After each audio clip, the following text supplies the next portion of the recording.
قبل كم سنة اشتريت هذا الكتاب. كتاب اسمه The Amazing Liver and Gallbladder Flush، كاتبه واحد اسمه أندرياس موريتس.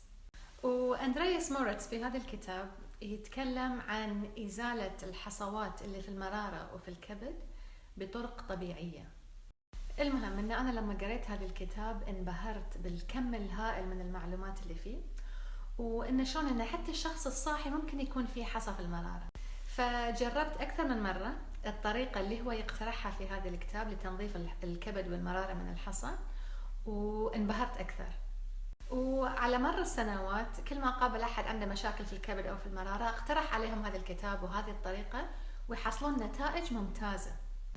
وبعدين قررت اني اتواصل مع الكاتب اسمه اندرياس موريتس، وقلت له بسوي معاك مقابلة على يوتيوب.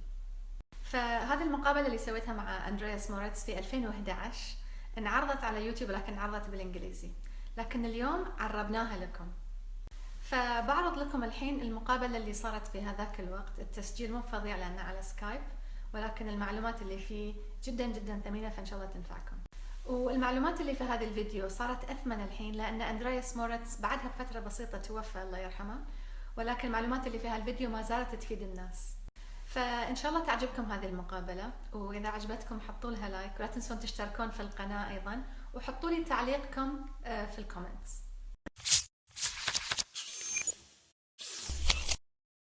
I'm with Andreas Moritz today, and I'm very excited because I bought his book.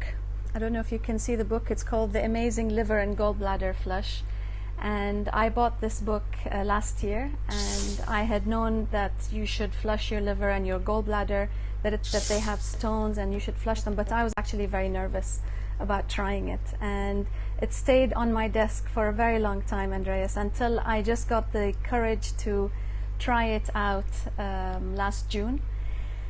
And what happened was nothing short of amazing. Honestly, I think I must have expelled close to 1,000 stones, and I tried it again last month and maybe a few hundred again, and I was just so fascinated because I thought I was healthy, you know, and I thought that healthy people don't have stones. I thought it would be for people who have gallstones or have that problem specifically. So it was very interesting to see that I expelled so many stones. But my question is, I'm completely hooked now to the whole process. But my question is, why do some people, I mean, I have a client who went through 5 different doctors before she realized she has an alternative, you know, so how does that work? You mean why people develop stones at all? Yeah, no, why don't doctors know about this? Why wouldn't a doctor know about a process that is so mild and so easy to do, and something that you can just do at home? And I mean, she was told she had to remove her gallbladder by 5 different doctors, and she is not the only case. I mean, a lot of people, you hear that from a lot of people, and many people go ahead and remove their gallbladder. Oh, absolutely. It's a very common surgery. Here in the United States, you have like 20 million people suffering from gallbladder disease, and it's increasing number. So it's not a minor problem of the society. It doesn't just cost a lot of money, but a lot of anguish. One of the problems that arises from removing the gallbladder surgically is that the person's digestive system will never function properly ever again, because you cannot replace the gallbladder, and the gallbladder plays a vital role in the digestive process, and somehow doctors are not even aware of the purpose of the gallbladder. You cannot believe how many doctors have told their patients after removing the gallbladder that you will be absolutely fine, you don't need a gallbladder. If we didn't need a gallbladder, why is it there? We know very well why it is there, and the main reason is that it is accumulating bile from the liver, which the liver cells produce. The bile is accumulated in the gallbladder, and then 90% of the water content of that bile is removed to make the bile extremely thick and viscous, and it makes it possible for the bile then to act on the food in order to aid in the digestion and to absorb nutrients, including things that are extremely important for our body, such as vitamins, fat-soluble vitamins, and calcium, magnesium, and zinc, and then other minerals, besides the fat that we need in order to digest other foods. So we cannot digest fats anymore. We are suffering from fat-soluble vitamin deficiencies, such as vitamin K, which is important for our blood health, to keep our blood thin enough and normal enough, so that we can use the blood to distribute nutrients to the cells in the body. And just that one little thing, if we don't digest fats properly, that can lead to serious consequences in the body. Of course. And it's unfortunately not properly understood by the medical profession. In fact, if you go to any medical textbooks that are used in the medical schools, they don't spend much time on this. And they don't discuss intrahepatic gallstones, which some research universities speak about, like Johns Hopkins University. They describe that, but it's not really taught in the medical schools. Yeah. So there's a whole chapter in the medical education missing, and it's an important chapter. It's an extremely important chapter because the liver is very much in charge of everything in the body. It's considered like the second brain. It has 500 different jobs to do, and each one of them is absolutely vital for our body. Yeah. So I wanted to ask you about the symptoms of gallstones. I mean, a lot of people don't know if they have gallstones at all. I mean, I was one of them. I didn't know if I had the symptoms. You think if you're eating healthy and you're doing things right, you don't have them. How would you help people tell if they have gallstones or not? Well, gallstones, the presence of gallstones, if you refer to calcified gallstones in the gallbladder, they are pretty asymptomatic. That means you don't know that they are there. It's just sometimes you suffer from indigestion, you may get nauseated after eating a fatty meal and that sort of thing. Most people don't have gallstone attacks. Like I had 40 gallstone attacks before I discovered a way to get rid of my calcified gallstones in the gallbladder and the non-calcified gallstones in the liver. Now, once again, you won't notice anything about the non-calcified gallstones, which Johns Hopkins University refers to as intrahepatic gallstones. That means intrahepatic, inside the liver. And these intrahepatic gallstones, they simply block the bile secretion, the ability of the liver to remove bile, which it has to do in order to get rid of toxins, because the bile is the principal outlet for the liver to clear the toxins that the liver is removing from the bloodstream. Yeah. So the bile is the principal outlet for that. And if there are intrahepatic gallstones, which tend to be very soft, usually green colored, light green or dark green or bright green colored stones, or they can be beige, they can be yellowish, some can be red. These are bilirubins. Wow. Yes, some can be black, and some can be white, which are just pure cholesterol crystals in the bile ducts of the liver. And these are also the first ones that develop into calcifications in the gallbladder, which are then referred to as the gallstones, the real gallstones that doctors recognize, and they don't recognize the other ones. The non-calcified stones are very difficult to diagnose, and there's actually research that showed you cannot use ultrasounds to detect them, and ultrasounds is the preferred method of looking at gallstones in the gallbladder. Yeah. So because there are sound waves, ultrasound waves, which pass right through bile, even if the bile is thick, it goes through it. It doesn't get, echoed back. There is no echo. There is no back loop. So you cannot see them on the screen. Let me show the picture that you have in the book here, which is the gallstones inside the gallbladder. But I am just fascinated by how many stones could actually be in the gallbladder, because if you're releasing thousands every time, and it's a very small organ, so are they all just compacted inside there? They're not from the gallbladder. They are mostly from the liver. Okay. The liver is a huge organ. It's the second biggest organ in the body, and it's very compact. So it's full of tissue. It's not like an empty organ like the lungs, which is the biggest. The lungs are basically empty bags. The liver is a very solid organ, and it moves. It runs from the right side, from one extreme side of your body, the middle part of the body, all the way to the left side. So it's an enormous thing, and it has hundreds and thousands and thousands and 10,000s of bile ducts. So it's not just a few where stones can accumulate, but you can accumulate literally thousands of them. I had a friend that I used to know in Germany.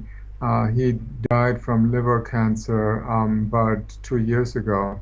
And I'd never spoken to him in 20 years, and then suddenly he called me up just before he died, and so he described to me his symptoms, and I said, your liver is absolutely packed full with stones, and I don't see any other way to help the liver breathe again with these stones inside. But he had an attack. He went back to the hospital, and he died a couple of days later. When they did an autopsy on him, they found more than 70,000 stones in him. Wow. You'll find a lot of stones, like 20,000, 30,000, in people who suffer from a condition called fatty liver. Yeah. And that's when their liver turns literally white, very light colored. On an ultrasound, you see it's completely white. And that means the liver is no longer able to process fats. It just accumulates them. It can no longer break down your cholesterol properly, and it's just a mess in a way. So I've seen people who received, after clearing out their 20,000 stones, and there are people who have cleared that many, that their liver returned back to the normal color, which means that they no longer suffered from fatty liver. Well, let me ask you, you mentioned in the book that there are some signs, for example, the liver spots that come on the face, on the hands and arms and everything. Would that be the same as somebody having freckles, or is freckles something completely different? Well, a lot of children have freckles after a couple of years of age, and you can see that particular body type, which is in Ayurvedic medicine called Pitta type. They can develop those freckles if there's already some weakness in the liver. Now, many people think, well, children are supposed to be healthy, right? It's not quite that way anymore. At least here in the United States, most children are actually quite ill. 80% of children already have more than 200 poisonous or toxic chemicals in their body. And almost every pregnant woman here, 98% of all pregnant women, have 273 or 278. How many can you count? Toxic chemicals in their system, including BPA's. These are the plastic compounds that are very, very toxic and carcinogenic. Plus the vaccines that are injected into little children contain 63 different carcinogenic chemicals, harmful chemicals. in them that are just injected right into the bloodstream. So they will show up in the liver, and the liver will start trying to dump them into the bile, and the bile starts coagulating, get hardened in order to surround these toxic chemicals with bile, which is a protective mechanism. And we know that anywhere there is fat, that is a preferred way for the body to absorb toxins, because fat is a neutralizing agent, so it keeps these toxins and poisons neutral for the time being until the body finds a way to get rid of these accumulated fat globules. However, in the liver, they will start accumulating as stones, and that blocks the bile flow. So it makes it even more difficult for the liver to remove toxins and noxious substances in food, additives that are you put into foods. There are so many foods out there that are just outright toxic for the human body. The body doesn't have a chance in even making use of any of that, because it's synthetic food. It's synthetically produced vitamins. Breakfast cereals alone are just contaminated with a huge number of chemicals, including synthetic vitamins that like B vitamins, which the body doesn't know what to do with, and so they're regarded as toxins. And that's why in children we have so many allergies. Asthma is just incredibly high now, and other food allergies, because the body constantly reacts to something, one thing or another, that is harmful to the body. The body doesn't want to absorb it, so it produces antibodies and to try to get rid of them. But it's not the ideal situation. So a lot of children are not healthy. They develop stones, and a lot of children actually do liver flushes, believe me or not, and they are passing stones. Had a child already passed 500 stones in 3 liver flushes, and feels like completely different. Yes, they do half the dosage of everything. So they take half the olive oil and half the juices and Epsom salts. So it's very safe for them. Yes. So they just do half 3 days of juices, or half the amount for the 6 days?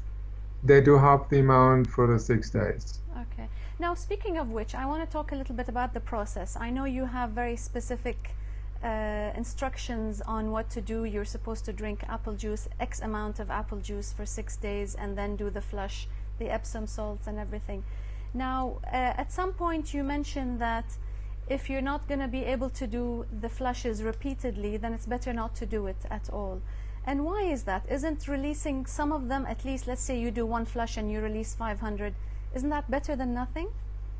That's a very good question, and it's not that I'm saying it's absolutely this case. I've just observed over the years that I've been working with this, and that's about 15 years now, that if a person just does 1 or 2 liver flushes because they feel so good afterwards and they feel relieved, have more energy, I think that's it. They don't have to do anymore.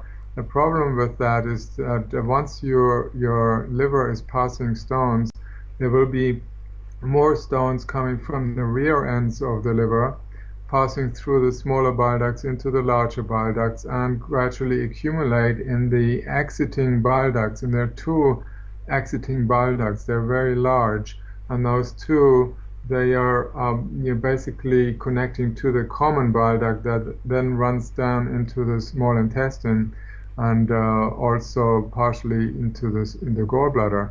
So when a person is not cleaning out the liver until all the stones are gone, then the symptoms that were there previously, they may come back and even be stronger than before, because once the liver gets sort of notices that, oh wow, we can start releasing all the stones that we have accumulated, at least in the back part of the liver, and start transporting them down to the exit, then the exit can get severely congested. Yeah. So it's better to, if you decide to do that, to put aside the time, to do them regularly, like every 3 to 4 weeks. That's something that worked for me. I cleared out all the stones, and then I started living. I didn't have to be afraid of having another gallstone attack. Down the line. Well, let me ask you. I know I've seen in some websites, and I've heard some health experts also suggest a liver flush or a gallbladder flush of some sort, but without the apple juice. Now, I know you recommend, and I don't want to go through all the details of what you recommend for the whole flush, because I would recommend people go to your book and look at all the details there, because it's quite detailed. But what would you say to people who say just have the grapefruit olive oil mix with the Epsom salts, like just do day 6, basically, without the apple juice beforehand? Right. I personally don't recommend that, because preparation sometimes gets you further than doing something in a hurry. When you use apple juice, or there are alternatives as well, like malic acid for those who cannot tolerate so much sugar, which is contained in so much apple juice.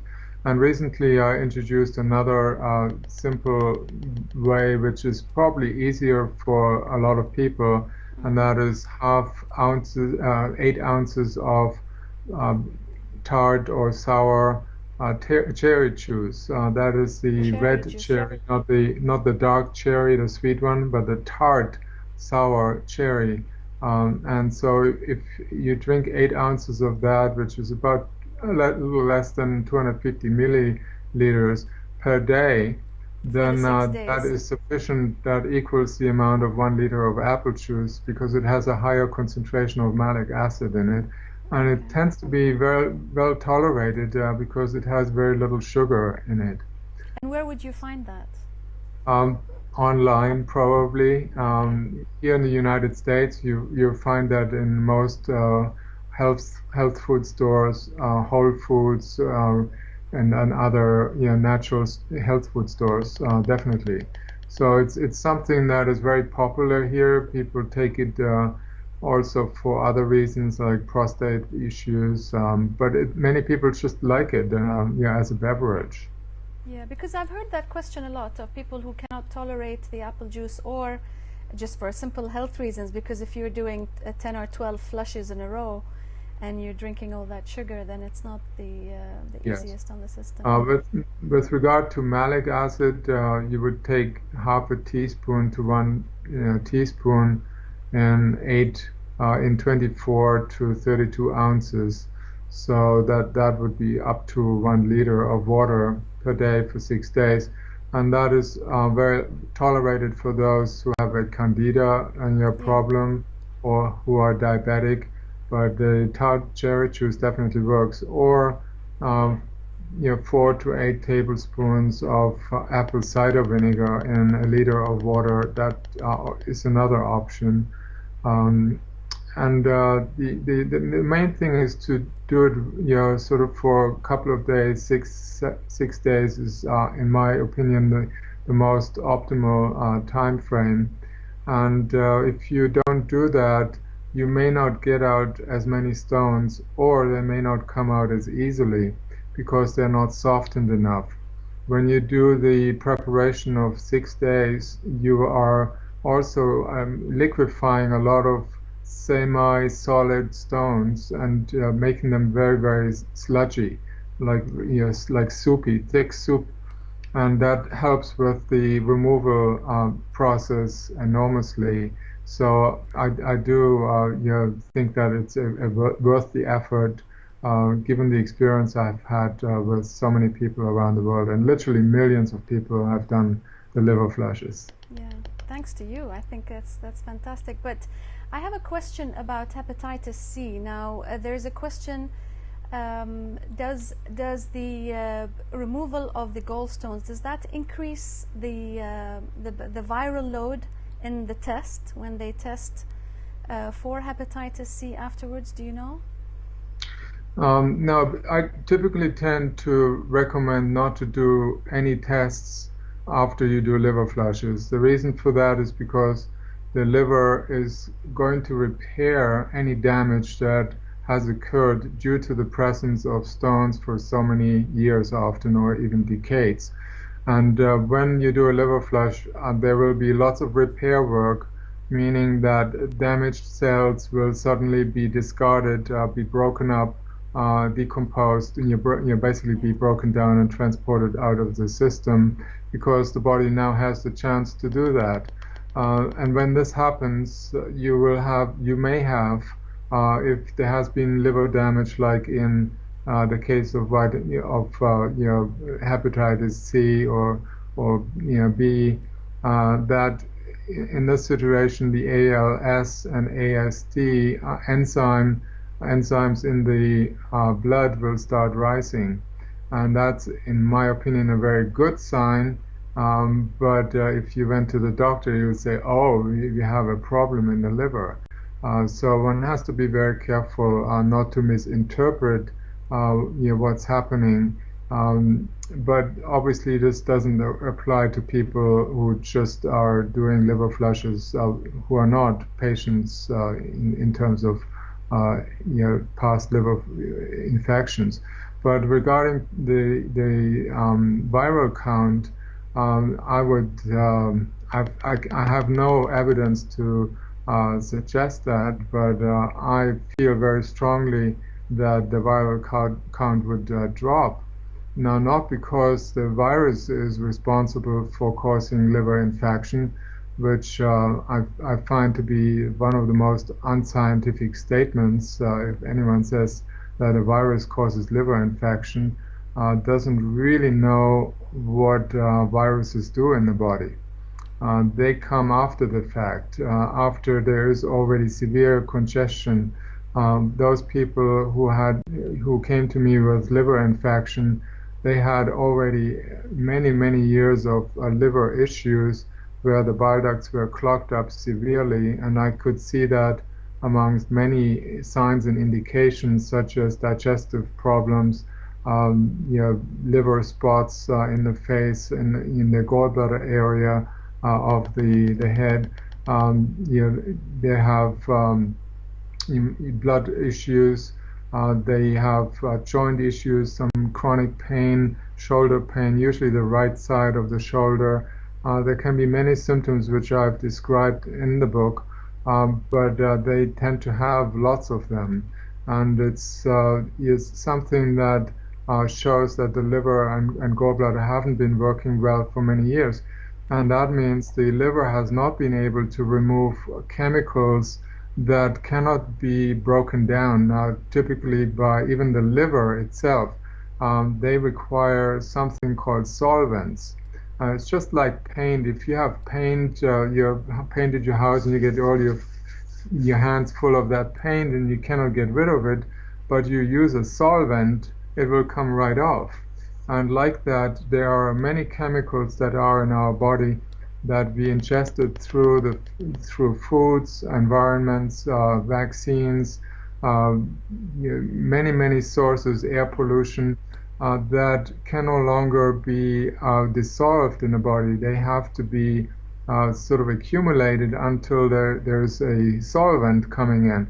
And the best solvents are viruses. Viruses are not an enemy to the body. They're not living organisms, by the way. They don't have a reproductive system, so they cannot spread on their own. They have nothing in them. They're like dead stones. They're like particles. They're protein fragments. They can be generated in the body when cells break up and the nucleus of the cell is dispersed into the bloodstream.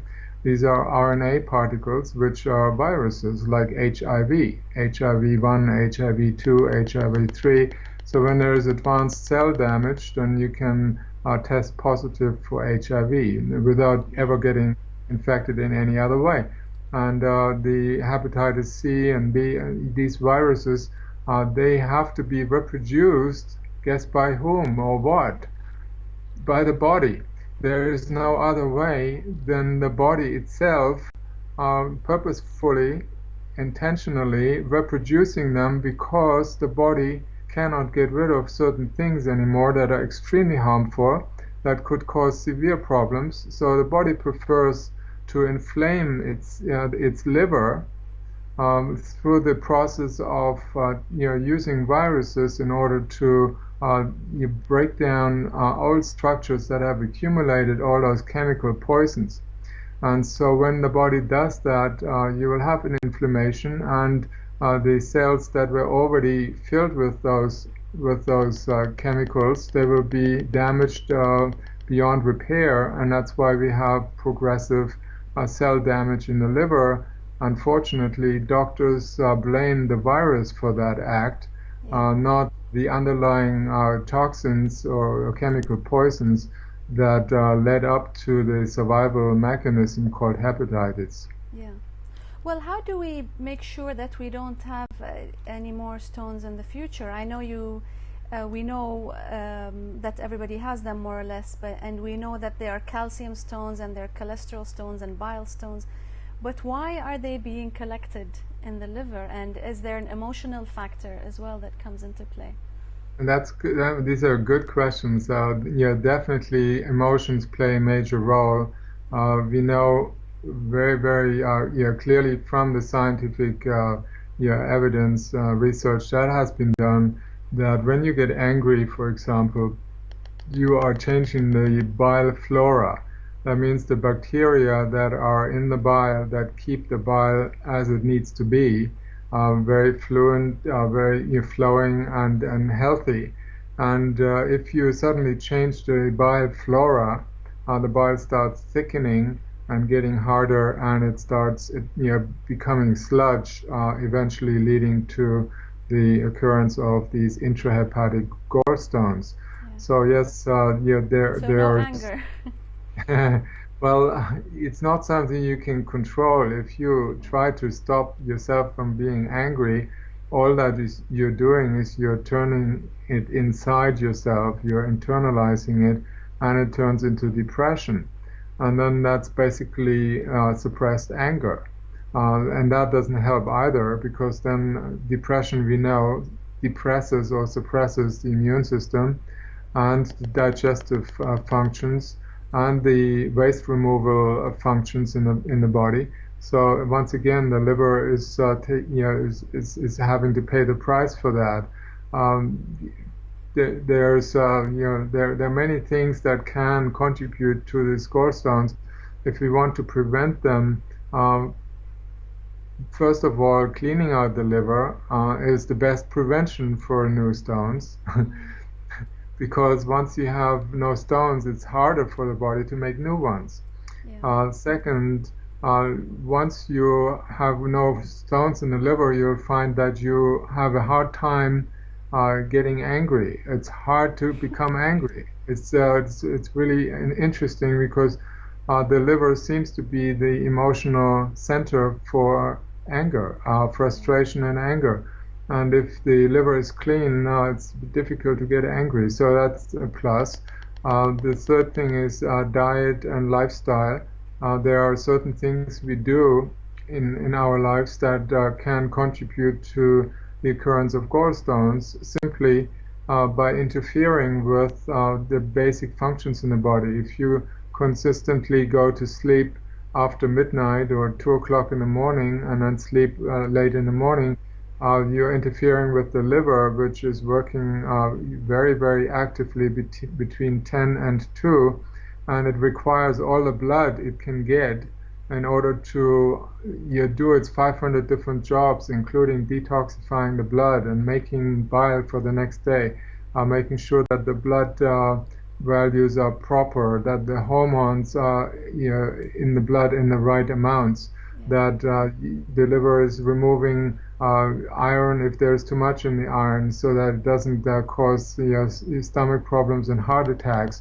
So the liver is constantly vigilant in detecting anything that could go out of balance, and is establishing balance again. But we need to set the preconditions for the liver to be able to do that. And when you go to bed after midnight every day, then the brain holds back an enormous amount of blood, which then cannot go into the liver and doesn't allow the liver to do its job. And therefore, the next day you have a surplus of toxins or waste matter, such as metabolic wastes, including lactic acid, uric acid, ammonia, all those metabolic wastes, and also dead cell fragments that circulate through the system, because we turn over 30 billion cells per day, so we have to remove 30 billion dead cells per day. So there's a lot of garbage that the body has to get rid of, and if we are not getting the right amount of sleep at the right time, then that interferes with that waste removal, and the waste is accumulating in the body, and that itself can contribute to poor liver performance, and then digestive performance, and then immune, the lymphatic system getting clogged up, and the blood is getting too thick, and we develop all kinds of issues because of these metabolic disorders. And we know that 98% of all disorders are now chronic disorders are metabolic related. They are imbalances of basic metabolism. And what about people who get emotional during a flush? Does that mean the emotions that are being stored in the gallbladder? Because I've heard that a lot, and it's happened to me as well, actually. Yes, it is. It's a release mechanism. If emotions were the trigger for you producing gallstones, then when the gallstones come out, the same kinds of emotions will also re-emerge. So you may go through a short period of releasement, things that you may have stored like for 20, 30 years, something that happened to you in childhood, and it impacted you very deeply. When you get shocked or emotionally distraught over something, then it shuts down the digestive functions, and the liver is holding on to everything. There are systems in place to hold on to everything, including waste matter. When we are under the stress, fight or flight response, where we produce adrenaline and cortisol shuts down the immune system. It's a way to save energy, to make the energy available for running away or for fighting, fight or flight response. So if we are constantly stressed over something, or we have an unhappy childhood, then these are the children that will later on be diagnosed with having gallstones. It's just no other way around, or they will never be diagnosed, but misdiagnosed for having other things like cancer. Cancer is closely linked to the liver, and heart disease is linked to the liver. There's virtually every part of the body is the liver. Yeah. Well, I wanted to ask you about the part of the process where you say that you should get a colonic before and a colonic after. Now, why is that so important? And if you were to drop one of them, which one can you drop? The first one would be the one that, particularly if a person is not constipated on a regular basis, then the first one could be dropped and be replaced with an enema, like a simple water enema.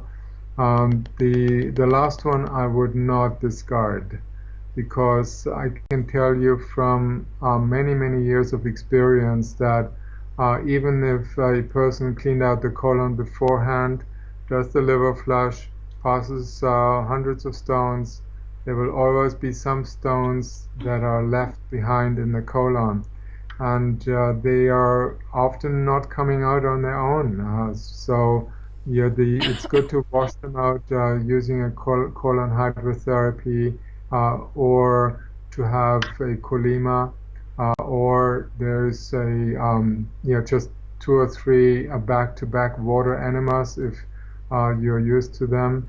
What about the coffee enema? The coffee enema doesn't clean out the colon. All it does, no. The coffee enema only gets up to the rectum, or not even, and it's a very small amount of liquid, but it doesn't move up. It's far too heavy. It just doesn't move. You would have to take 3 liters or 4 liters of coffee to be able to reach higher levels of the colon. So the best way is to use water. Coffee enemas are used for people who have some energy deficits that have liquid toxins that can be removed through the coffee stimulation. Once the coffee is entering into the anus rectum area, the liver starts opening to some extent, and anything that is not too obstructive, like stones, will start coming out. So it increases the bile flow, and with it, toxins from the liver are being passed through the system. But if you do liver flushes, then obviously you don't need to do the coffee enemas. And have you reached a stage where you no longer need to do a liver flush? Is that ever reachable? Yes. Well, yes, it is, definitely, and I'm probably the best example of that, because I've done 12 liver flushes, one in a row, about 15 years ago, and I passed 3,500 stones. Then I was like a different person. All the aches and pains in my body disappeared, which I had in my back. I had short scoliosis.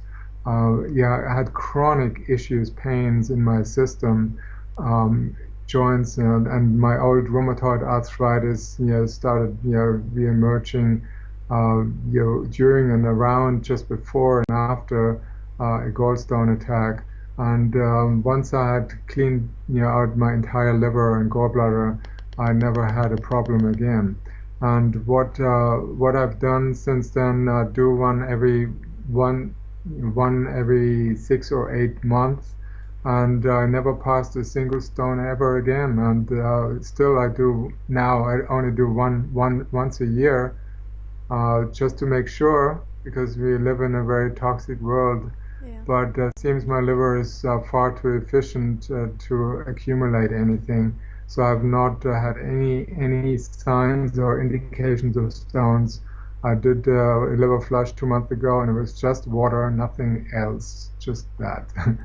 So, and do the liver spots actually reverse? Do they completely go away, or do you just not get new ones?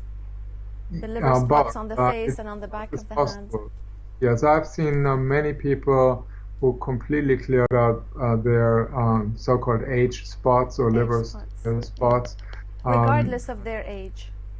Yes, I've seen people just had these big ones here on the sides, which relates to the gallbladder, and then some here in the liver area, and so they completely vanished. There are some people they didn't completely fade, and I assume that the liver wasn't completely cleaned out yet. I have to tell you that some people clean out the liver in 6 to 8 liver flushes, but then there are some individuals, and they are there, who take 20 or 30 liver flushes before they are clean. So it all depends on what's in there, what they have accumulated, what kind of drugs they have been taking. Like my wife, she needed 25 liver flushes, and she passed the biggest gallstone I've ever seen, in any pictures, and it was literally like 2.5 inches that wide, and I examined it myself, and that was a monster. And after that, she passed during the 12th liver flush, I think, and all her pain disappeared like from one moment to the next, and her cartridges started growing back in her joints. She had no cartilage left in the vertebra, and so it caused an enormous amount of pain. And cartilages in other places in the joint system were completely growing back. So you can see that there's just far-reaching influence. I would get so many reports of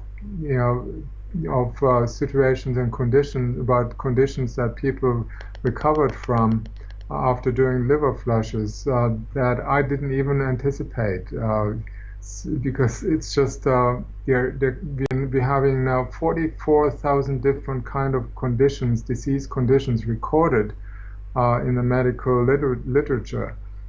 So it would take me volumes and volumes of books to describe all the things that liver flushes can lead up to. Yeah, and sometimes you forget you had the symptom until you read in the book that this is what it cures. I mean, hair loss, a lot of people have hair loss, and you mention in the book that hair loss at the top of the head is also an indication of liver stagnation. So right, and severe, long-term gastrointestinal problems. Yes. That's very interesting. Andreas, thank you so much. I don't want to take up any more of your time, but I would highly recommend the book. This is the book again. It's called The Amazing Liver and Gallbladder Flush. And it's a very easy process. I'm just still fascinated by how simple it is and how effective it is. It's just very, very interesting. So thank you for that, and thank you for your time. You're most welcome. You're absolutely welcome. Thank you. We'll speak again, I hope. And good night to you. Thank you. Same to you.